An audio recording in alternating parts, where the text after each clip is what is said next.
Tapi menyewa je kan? Ada masalah kan? You, gimana aja tahu nang gerawat.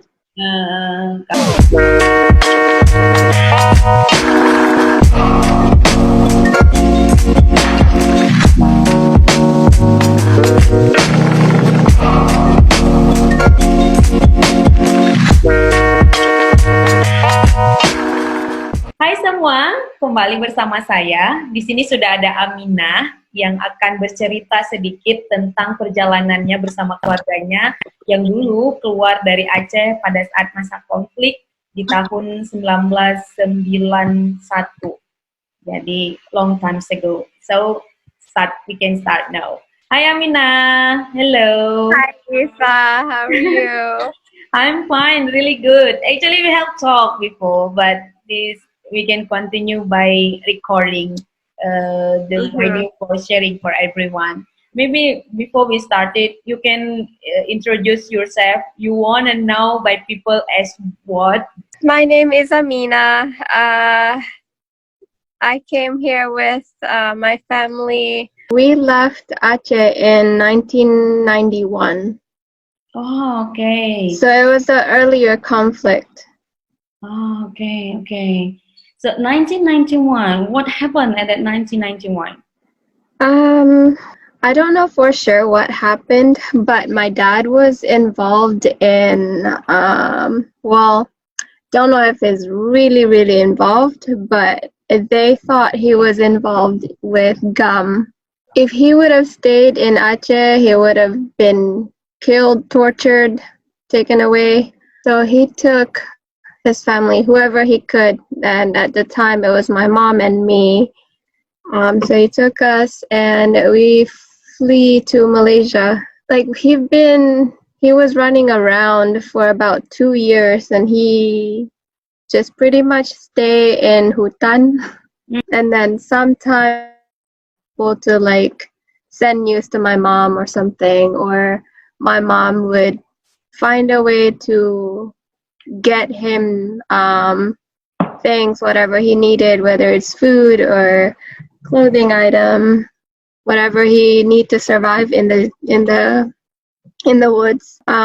So we left with the boat. That's from what I hear. It was like a small boat. Don't know how many people, maybe like between 30 people in a boat.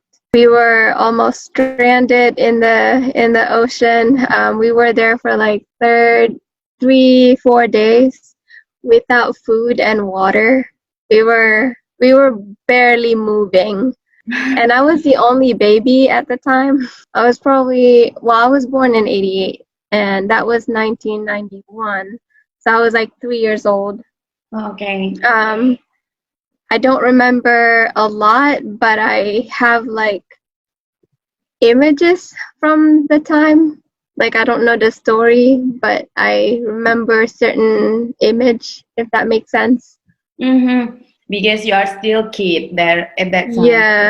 Yeah. So my mom was like, you were hungry, you were crying, and they were trying to get attention from other boats. It was like the Taiwanese boat or something, I don't know, but they were asking for water, and instead of water they gave us fuel or something. I don't know if they gave us fuel or thing, but it wasn't what they were asking for. So people were still like hungry and miserable. It was tight space, like there's no space to even stretch your legs. And then after the struggle, finally arrived in Malaysia, and then somebody reported us to the police officers. They were thinking, oh, the faster we report ourselves, the better it would be. Like they'd send us help, blah blah blah. There's people in the government already, and they're gonna send us help. We're gonna get ammunition or immunity, whatever. But they were wrong. They put us in jail. Okay. In concentration camp. there were so many other people. We were in Kedah first, and then they sent us to Perak, keeping apart men and women. So like the kids would stay with the mom, and then the men are all together separate. They didn't like it, like the ones with family, they didn't like the separation, so they threw a protest and created like they were fighting. They wanted to be together with family. So after the protest, we were able to live together in the concentration camp. From what I hear from my dad, it was terrible in the jail. They weren't getting enough food and stuff. They were treated badly. But women were better treated compared to men. Mm-hmm. Maybe because of the kids too. So they wanted to, I don't know, lessen the burden.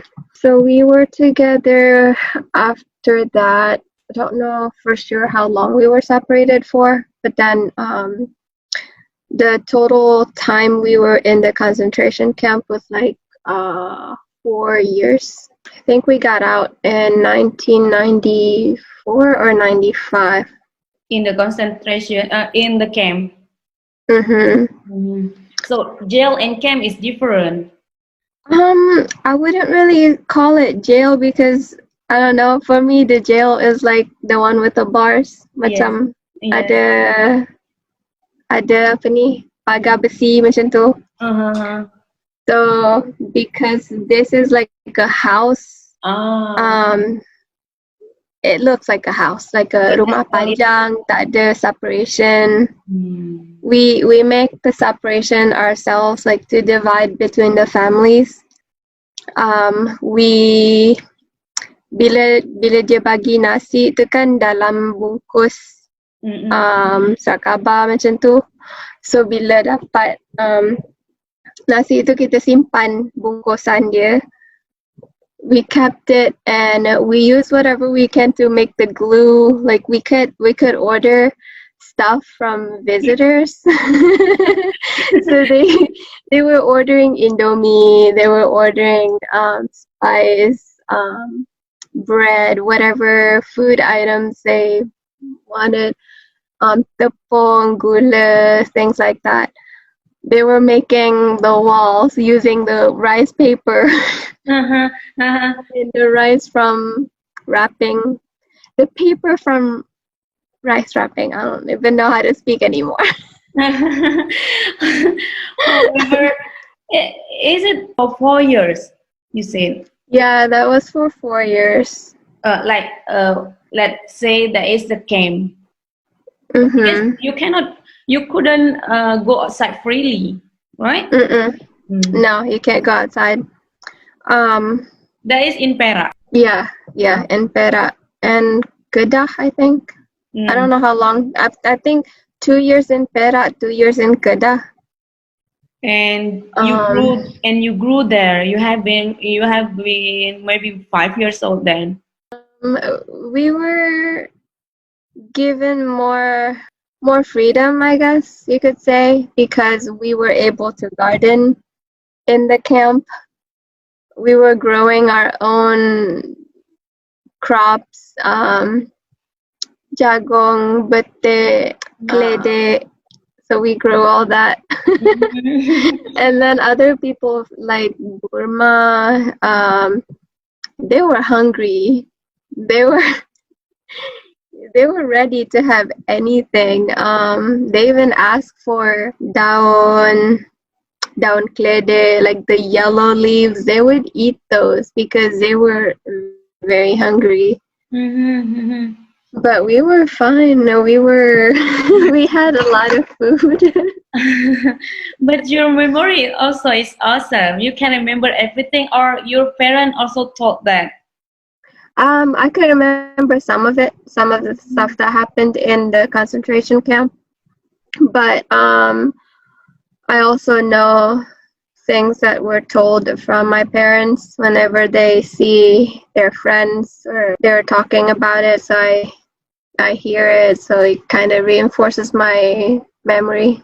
I don't know, like a traumatic. You felt that, or just Yes. a little? A little. Maybe because I was so young at the time, I don't know the hardship that my parents were going through. I'm sure it was tough for them, because they weren't able to raise their kids normally like other parents would. They weren't able to provide for their family. We couldn't work and stuff. They want their kids to be in school, but here we are in the concentration camp. So it must have been hard for them emotional wise. But for me as a kid, I don't remember. I don't remember how I felt, but as I grew older, getting into me, like other kids could go to school, but I can't. And then after we got out of that concentration camp, they were trying to find a job and stuff. Luckily, there's a hotel that they could stay in and not legally working, but kind of working under the table, if you know what I mean. They were trying to enroll me in like elementary school, and I was able to go for a month or two. And then I got a letter from the teacher. It was like, oh, this is for your parents. Give it to your parents. And then I gave it to my mom. And then I was like, what does it say? Can I go to school the next day? And she was like, no, you shouldn't go to school the next day. Why? What's the letter? I don't know what it was exactly, but they don't want me in school anymore because probably the documentation. We don't have proper document. No birth certificate and stuff. No. So it was tough. I couldn't go to school anymore, and I was pretty much staying home by myself while my parents work, and then I follow them around because they work at the hotel, so I follow them around. I help my mom clean the bed and stuff. I mean, make the bed, clean the floor, whatever I could help her with. So how can your family got that hotel? From Malaysia government? I think from connections with people from Acehnese that are already in Malaysia. With the legal knowledge, maybe? Not sure. Oh. Don't remember how long we stayed there for. My sister was born. So then I babysat her. I babysat my sister. Sometimes I wanted to go to my friend's house because I thought it was not too far away. Then I would go to the beach trying to go to my friend's house, but then when we get there, they were in school, and I was like, oh darn it, what do I do? I'm like I was like 7 or 8 years old at the time, so I don't know if kids aren't gonna be at home. You were still unenrolled? No, I wasn't enrolled anymore. I remember walking home. It was a hot, scorching day, and I was carrying my sister. Sometimes I don't know, like if I wanted to say something in my mom is asking Spanyol. So Halo, Assalamualaikum. Salam, Bu. Kamu dari Sigli, Bu? Oh, Sigli. Ya. Ibu Di Aceh Utara. Aceh Lok Utara. Semawing. Lok Semawing kampung apa, Bu? Di Pulau Belarah. Pulau Blangara. Ana wawole? 2,000 kurang lang orangnya. Yang saya trip ke hana wawali. Tapi keluarga mendang yang di Aceh Utara? Manteng, adik abang manteng. Mak ngayah anak-anak li. Meninggal dia konflik segala konflik emang kamu meninggal? Ayah dia konflik, mak masanya. Masanya na. Hana hai wali. Amina tahun yang kali kau kan nawo ibu Hana. Amina Hana. Oh, tapi menyewa je kan? Ada masalah kan? You, gimana je tahu nanggro tu. Sehat kan? Anak sakit. Panik nasihat, sakit. Sakit. Ilong dengan ayah sama sakit, kayaknya sakit jantung. Ilong kidney. Oh, berarti hemodialisa no? Yang sakit tiuk lam. Oh, mang kidney nak ubat? Hana kali pindah saboh. Oh, gantongan na transplant. Hana ganto pi. Tinggal saboh berarti no? Ya saboh. Manjit berat-berat le ya. Manjit berat-berat le mungkin. Ya. Mu tajak hai le hana kidney tili. Uap apa kan, Bu? Makanan pu emang teh masanya kiban. Oh, mungkin makanan. Makanan awal-awal makan tak je mesti mbak tak pelung-pelung laut kan. Ante trekci buat teh masa laut na baru Ya. Laut ni long siton lebih sang laut. Alinya ni Malaysia 11 ton. Nya le blatong kan aman-aman mentang kondisi ilegal Ya.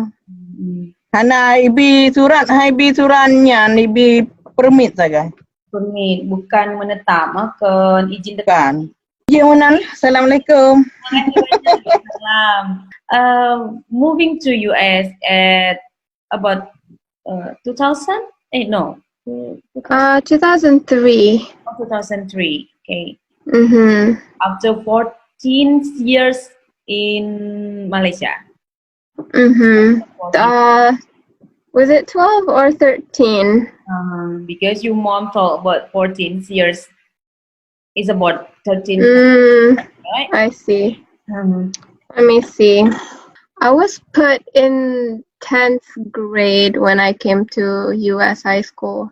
15, I think I was 15 and I was put in 10th grade. Great. Okay. Yeah, but I struggled so much because I didn't go to school in Malaysia, and so I had to learn the very basic. When I get here, I only know like a few words. So I was failing at math and science classes. I did pretty well in ESL, like English as a second language. Geography, I remember I had some help, like the teacher were being very generous with me, like they would give me like easy work to do. And then even with the exam, they were letting me do whatever I could understand. So if something that I don't understand in English, they would excuse me for that, as long as I do well on like the map quizzes and things like that. But maybe you like quick learner, so you can catch up everything then. Yeah, I was a pretty quick learner, especially with English. I liked how the program was really cool. They had the reading class, writing class, and then I think one more was like English composition or something. I don't remember what it was, but there were like 3 English courses at the high school, and it was a good program because when I moved, I was about 9 months in Utah, and then in 2004 we moved to Pennsylvania. And then when I got here, the high school wasn't structured like it was in Utah, so it was difficult for me. I only have like 1 ESL class.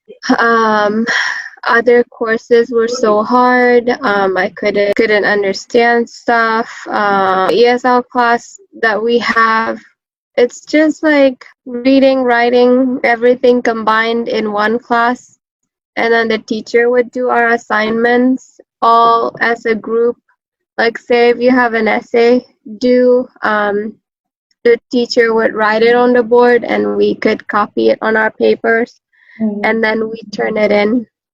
So that's how we get our grades. So I didn't like that because I'm not learning things from that. Like to speak, I had to learn on my own. So I kind of did my own thing. I like after class, I would still read and read, and I read a lot in high school Mhm. just to learn the language more. I guess you have to speak in English there. That's why maybe it's Yeah, important. But and then why you moved from Utah to Pennsylvania? because of the job, my parents weren't able to find jobs that pays better. There was a few Achenese people there.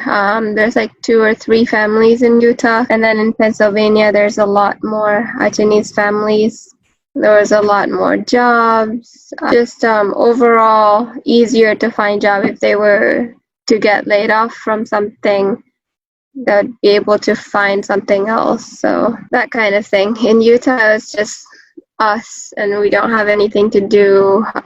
They were mostly working at a hotel or at a retail store. And then when we moved to Pennsylvania, they were working at a warehouse. But you said that many Chinese families in Pennsylvania. How many families? You know? Quite a lot. About 20 families, maybe more. What kind of job they work? Most work in the warehouse. Some works as a driver. Some have like a good career, like working for, I don't know for sure what they do, but some of them are very accomplished because they've been here longer and they were born here.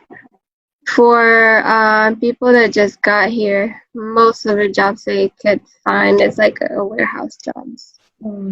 So then you have been there for a long time. I mean, like the legal is also like you have a letter for document for all the families, for the Chinese families there. You get like kind of letter, or what we say, like visas or what?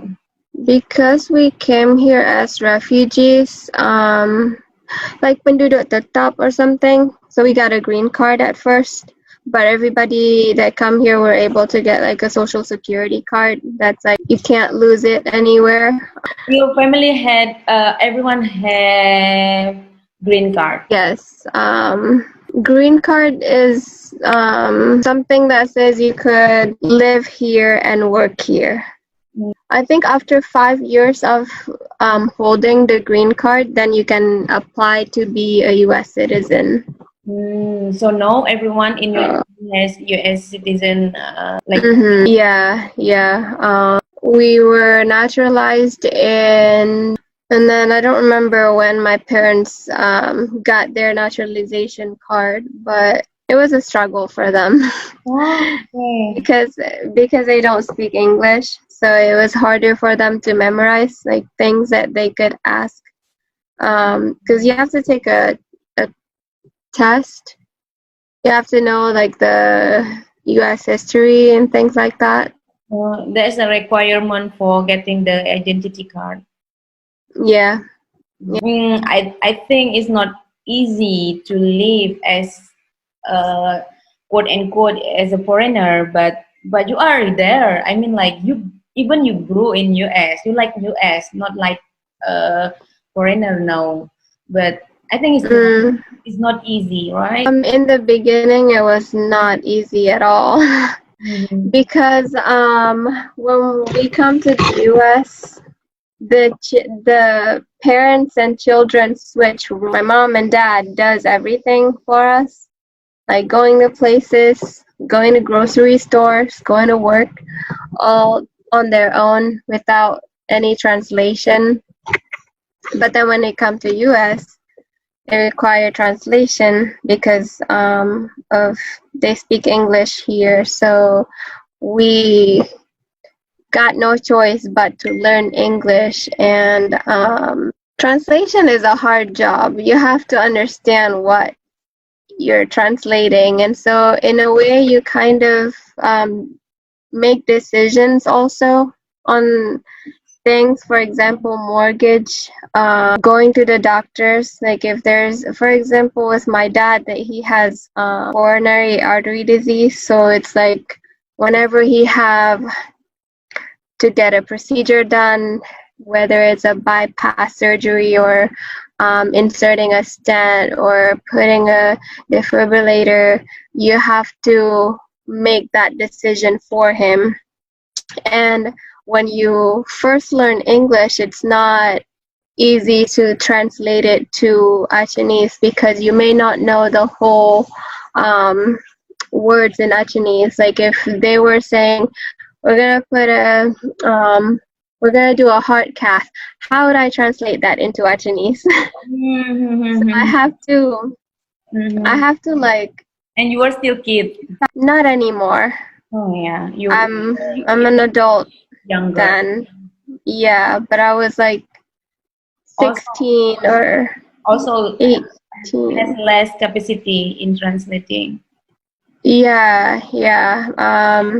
I mean, I speak Achenese, but sometimes it's hard for me to translate when I don't know bigger words. Like there's a lot of difficult words in English in medical terms or science. Then I'd have to make my own decision whether to get this procedure or not get this procedure. And then if we were applying for government help, like with the welfare to get food stamps or Medicaid, then I'd have to try my best with whatever I could understand and just put whatever information I know. So it's like a reversed role. You become the parents instead of your parents doing stuff for them. You do stuff for your parents. Yeah, because in Malaysia, Malay actually like really same with Indonesian language. Even it's quite different, but your parents still understood the language. But US is totally blank because it's English. Exactly. Got the point.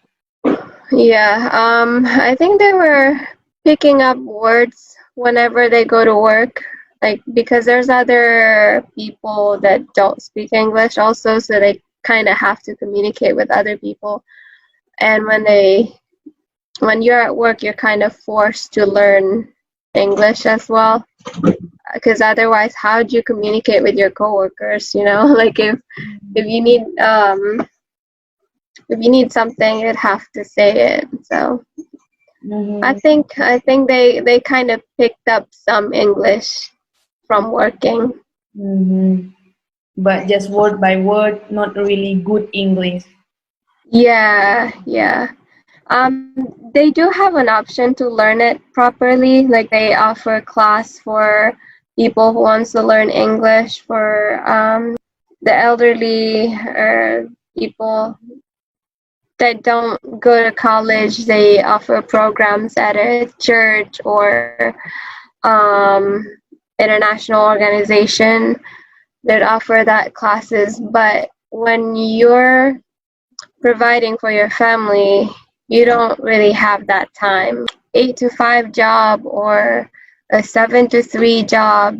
You work in a warehouse. When you get home, you're just tired and you want to make food for your family. So you don't really have time to go to those classes. And so yeah, my parents don't really, they tried attending a few classes, but it wasn't, they couldn't memorize, they couldn't remember things that they learn because they're working, so they don't have time to study at home. That's what happened. How about the living? I mean, the living cost for covering your family there by you, or even like you came there for as a refugee. There is an institution that cover the cost for your family, or just like say like a church organization. They were handling refugee resettlement program. So they have like a caseworker assigned to each family to take them to places. They were helping us with finding apartments. They were helping us with finding a job or enroll in school. So they have like a caseworker to go to places with us. What's the name of institution? It's some kind of refugee resettlement programs. So in Pennsylvania, I think they're called, let me see what they're called. I actually don't know in Pennsylvania, but in Utah it was like a church charity or something. Charity. Until now. No. You were only, I think dia macam tolong masa waktu baru-baru kat US je. Masa baru-baru tu dia ada orang tolong, but maybe once you get things going, that's when they stop working with you. Karena udah kerja, karena kamu. Ya, karena kerja, jai kula, jadi hana pelele. Jadi waktu baru-barunya memang ditolong. Mungkin refugi lain pun yang dari negara lain pun akan sama. Yeah. Next for your life there, you know that beberapa waktu ini kan ada istilah Black Lives Matter ya. Yeah. Yeah. You have experience about that? As a minority, I do experience it in some way, but it's nothing compared to what Black people are experiencing. I can't even imagine what they experience here because it's totally hard on them. But it doesn't really affect me because there would be protests downtown, like 2 minutes from my workplace or something.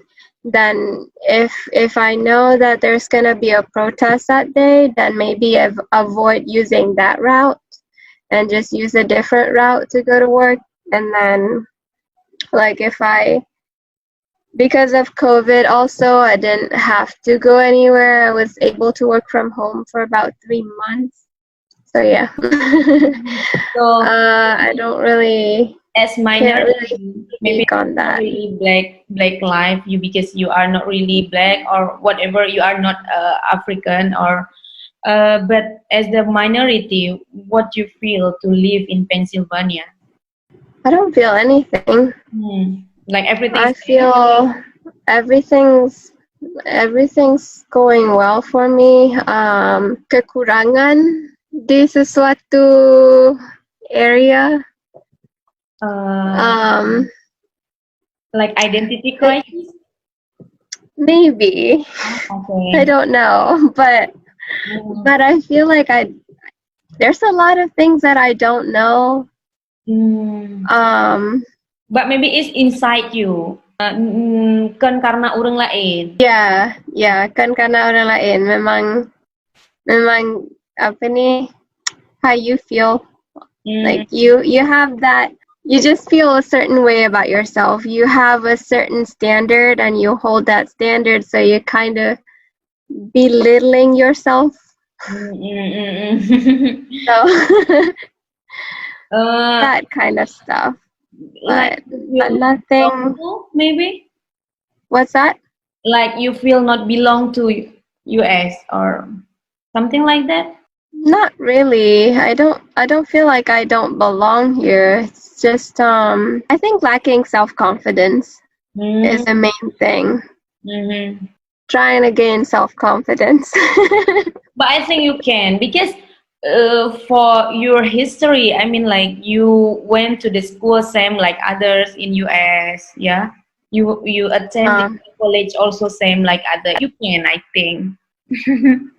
Even you started with different way, but and then you got the process same like others in US in Pennsylvania. Not sure how to address that actually. I got a degree and stuff, but I just feel like I'm not very accomplished career-wise because I got my degree in marketing, but here I am working as a social worker. Hmm. So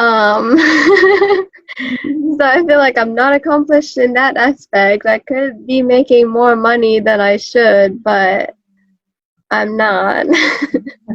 Yeah. As marketer, actually, at least you have to work as marketer, maybe for earning more money. I don't know if I like marketing or not. I think I should get some more experience in it to be able to speak on that. But yeah, it's been a tough life. But I guess it's better than living in Aceh. Yeah. I think my life would have been way different if I was in Aceh. Kebanyakan family members are in Nisam. Like my sister, I have two sisters there. Tinggal di Bandar Slamet or don't remember, but it's in Nisam. And so when I go to Aceh, it's just completely different. Some houses are just not completely finished. Like the house is fine and then there's no floor, or bathroom don't have walls. So I struggle with that. Mhm. When I went with my dad the first time, he was gonna go to our Lampo, where they were living before they moved to Malaysia. He was gonna take me along. I was gonna come. I really wanted to come and see where I was born and stuff. But my brother-in-law would not let me go. He thought, "Uy, inang-inang jak lang utun, habis hikap ijam macam tu harga bijak." So, libur hanya jadi aja. Sebenarnya buat hana jadi jak sebab getam beratan. Patut je lang jak aju. Because I don't care about going in the hutan because I like going to hutan. Like even in the US I go walking or hiking in a trail. So it's like it's in the woods. Yeah, but I could handle that. Yeah. Because they don't know. Yeah, they don't know. They have different expectations of you. They think you're from the US and you're not used to this kind of living. You're not used to blah blah blah. But really, I don't care about all that stuff. Just treat me like the way you treat other people in Aceh. I don't want that different treatment. Yeah. Tapi rasa Hana diterimanya cuman di Aceh dan di Malaya. Waktu di Amerika Hana tak terasa menan. Mungkin ya. Kiban? Mungkin karena Amerika Diversity ji lebih raya.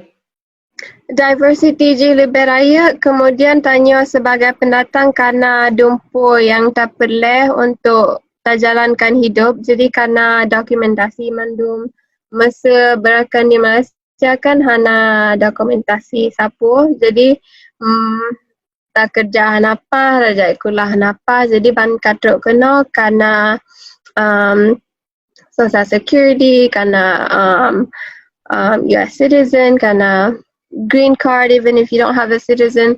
Jadi segala urusan kamu dah, walaupun untuk tempat-tempat kadang orang dianggap tanya lain, tapi hana janggal dalam diri draw masa. Berbanding di Malaysia menyetajak berangkaho tanya Hana Saban dengan awak lain masa jadi terasa lain kedra tu. Hana kemudahan yang dirasai orang lain. Jadi it's difficult in that aspect. Lepas tu masa di Aceh lagak tanya kalain masa bahasa Aceh tanya Hana tak lagi fluent lagi orang Aceh lain, jadi mungkin dituri, jadi orang lebih galak pegah tanyakan orang Aceh or something, I don't know. And then mungkin bagi orang yang hideh mungkin rasa dia tumpang berbangga lah sebab kita from US. Yeah, so I think they like to tell people that, hey, this is my cousin, she lives in the US. Things like that. So I think dia tumpang bangga jugalah. Yeah. Faham. But the hardest part about living abroad for me is not being able to experience our own culture. For example, bila hari raya, the hari raya, Hana natuh mangat le. Hana semegah ino.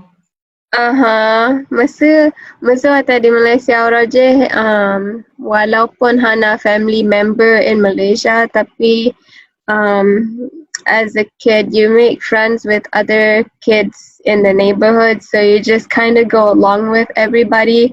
So if they were going to house to house, if they were going to raya house to house in the neighborhood, you just kind of tag along with people, whether you know this family or not. You just blend in. So as a kid, you would you didn't feel anything about that. It was fun. You go to people's house, you get duit raya. But then when you move to the US, the experience is completely different because there's only like a few family here, and then they've been here for a period of time and they don't celebrate it the way they used to in their country, so they kind of have to make use of whatever they have here, adjust to the environment that they are here. So the experience is completely different. Like you go to the masjid and then you meet with people. They kind of tentukan rumah siapa first, and then they do like a rumah terbuka, so it's not like you go from house to house like in Malaysia. So I'm just not used to that. And then also they don't do duit raya anymore. So I was missing duit raya when I first got here. Maybe little kids would get duit raya, but I don't know. A lot of people don't do it anymore. And then the past 2 years, I was able to go back to Aceh and I experienced Raya in Aceh. And I noticed that they celebrate Raya differently there because they would Sembahyang Raya at the mosque first, and then they visited their teachers or maybe like important people in their lives, but it was different for me. And then with my sisters, I think they were visiting graveyards on Hari Raya, so that's like a new experience. That's not what I expected on Raya, so I don't know what you do on Raya anymore. Someday we don't even go anywhere. Sometimes you don't have family members visiting. Some years you do. Some years we just either we go to them or they come to us. Because I have a brother that lives in Virginia. They have a lot more Indonesian community there. Other people like Malaysian, Indonesian, they all are closer in Virginia. Maybe because the ambassador is there, so they have like Celebrated in ambassador office. ya, macam Malaysian, dia orang berkumpul dekat ambassador dia, Indonesian berkumpul dekat gedung dia. So it's like there's a lot of events in Virginia. So sometimes I would go there just to experience it with other Indonesians. But nowadays, we mostly just stay home and just wait whoever comes home comes. And then we visited people around us too, like other Acehnese. How about the neighbor, non-Acehni neighbor around also came to your home? No, not really. And that unless you're like close friends with them, I don't really have my American friends come to our house during Raya. So they kind of just know, like I tell them, this is like a Muslim holiday, so it's like I'm doing this today. So if they were inviting me to go picnic or something, or to go hiking, then I'd be like, I'm sorry, I can't attend. I can't be doing that on this day because we're celebrating Raya or Eid. So things like that. I don't really bring my friends over. Okay. So it's easy for you to introduce to everyone that you are Muslim there? With your friends, you said that you are Muslim. Yeah, somewhat. That's actually a difficult subject too for me because I mean, I am Muslim, but I don't wear tudung. So a lot of times people don't know that I'm a Muslim. Some people just choose to wear the hijab and it's easy to identify. But for me personally, I felt different when I wear hijab. In high school, I was wearing hijab, so I felt differently. I feel constricted. It was difficult for me. I was still learning English too, and I didn't know how to interact with people. I think the way I grew up has shaped the way I interact with other people as well. So it takes some getting used to. I want to know about that feeling, that what you experience about Islam, about being Muslim. Even maybe you not really directly experience that, but your mother maybe. The most I could remember is whenever we go to for documentation purposes, like if we get our picture ID taken, they would want you to at least show the hairline and the ear. So my mom would have to like take off part of her tudung, so that's a struggle for her. Now is like 9:30, 10 p.m. in US, so it's quite burden you because I asked you to talk to me to do Zoom at the night. But you are so kind. You wanna share and you wanna spend time with me. Thank you very much. It's my pleasure. It's my pleasure sharing with you. I'm thankful that you're actually interested in my story and hearing what I have to say, and the story of my journey. So I'm thankful that you wanted to do this. Thank you so much. You're welcome. I